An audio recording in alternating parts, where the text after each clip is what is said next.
We're speaking with Todd Graves, who has taken a single focus idea and parlayed it into a chain of almost 100 restaurants. Stay tuned for the next in our series of Leaders with Guts. Todd, what do you think is the biggest misconception by the public about the restaurant industry? I believe the biggest misconception that we have in the restaurant industry is that the restaurant industry is a great place to work, which I have tried to prove throughout my career, 13 years at Raising Cane's, that is a great place to come into work. Actually, we do over 90% of people's first jobs is in the restaurant business. It's an incredible career. You learn great things such as customer service, earning people's dollars coming in. You learn how to deliver a great product with great service. You also learn other things such as risk and how to work well with people, and even down to marketing. So I think it's a great career to go into, and really has a lot to do with the success of our overall U.S. economy. So you think that more should be done to get the message out? I think that the restaurant business, the restaurant industry should do a better job of letting people know that, and that's, I take that on myself as being a restaurant leader, but also local business organizations like the Chamber and colleges and universities and community colleges. This is a great career to go on to. There are not a lot of universities that we have that have culinary schools or restaurant and hospitality degrees you can get. I think it's a fantastic career that people can go into that we need to get more people involved with. And are you involved at all with the Louisiana State Restaurant Association? Absolutely. We're involved actually in the state restaurant associations in the 14 states that we do business. I think the National Restaurant Association is a great thing to support if you're in the industry, and does a lot for the companies and for all of our employees in the industry. What legislative threat out there worries you the most? Do you see it as the biggest problem for your business? Well, we don't really see things that have happened recently. There's been a lot of change, right? We have menu legislation that's coming up. I don't see menu legislation materially affecting our business. It is something that posting the nutritional information on our menus, if that's something that our customers want, I'm happy to do that. I don't know what that is going to change on consumer behavior, that sort of thing.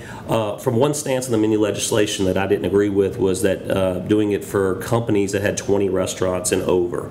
I believe restaurants should compete on the same level. Raising Cane's has franchisees, and some of those franchisees are single unit operators in a community where they're going up against a lot of other single unit operators. Well, if we have a company chain that's it's 92 units right now, I think that franchisee is unfairly competing against the other restaurant that has one or two locations. I believe locations, when you get to a location of, you get to a restaurant number of 2 plus restaurants, you have the infrastructure to get the nutrition information, and you have the ability and the capital to get new menu boards, that sort of thing. And I think if we're doing this for our customers, then that should be customers that go to general restaurants that could be able to supply this information. Do you think that employee theft is still a big problem in the restaurant industry? Yeah, I think that employee theft is a problem anywhere in any business where there's a lot of cash. I had to learn the hard way being a founder, entrepreneur. In the beginning years, I got stolen from quite a bit because I thought everybody was out there was genuine and forthright and wouldn't steal. I worked in the restaurant business in high school and college, and I never thought of stealing from the owner, maybe because I was thinking someday I'd be a future owner. If it's something you don't watch and put the safeguards in place, unfortunately people steal from you. One thing I've learned too is that a lot of times when we catch people stealing, it's the people you thought that would steal from you the least, and the people that you trusted the most. So from us, it starts off when you come in to train at Raising Cane's. One of the things we do go over is theft, and we start off in the beginning that theft is not tolerated on any level at Raising Cane's, and there's any question of why, because everybody has a bunch of excuses on why they took the money and how they're going to give it back, that you'll be terminated. And manager theft that's significant, we will prosecute. What do you think is the absolute best thing about working in the restaurant industry, and what do you think is the worst thing about working in the restaurant industry? I think the best thing about working in the industry is working with a team in a high-paced environment to deliver a great product and service on the spot. I mean, I'm a kind of an ADD kind of guy and a visionary, and I have all these different thoughts going. But when I go to the restaurant, if I'm in there working with the crew, it's all about getting that perfect chicken finger box out the window. How are we going to do it smiling and deliver it as quick as we can with that high quality? We earned those people's money. And you got those other things in your head like food safety and risk and making sure it's a great place to work. So putting those things together is just, it's a fun challenge. It's an absolute blast. Being an entrepreneur and growing a company and being a lot more office-based than I used to be and not in the restaurants, I miss that even more about it, is being in the restaurants and just that immediate gratification of taking care of a customer. This is awesome. The thing I like least about the restaurant business is that our crew members and everybody in our company and everybody in the industry, we work when everybody else is playing, and at times that's tough. Every Friday and Saturday night when we're cranking, everybody else is taking their time off and going to enjoy. So it presents a different set of challenges that you have to work with with managers and with crew members on. How do you get a balance of life with that? How can we take care of you working one Friday night but then not the next Friday night? And that just goes with the business.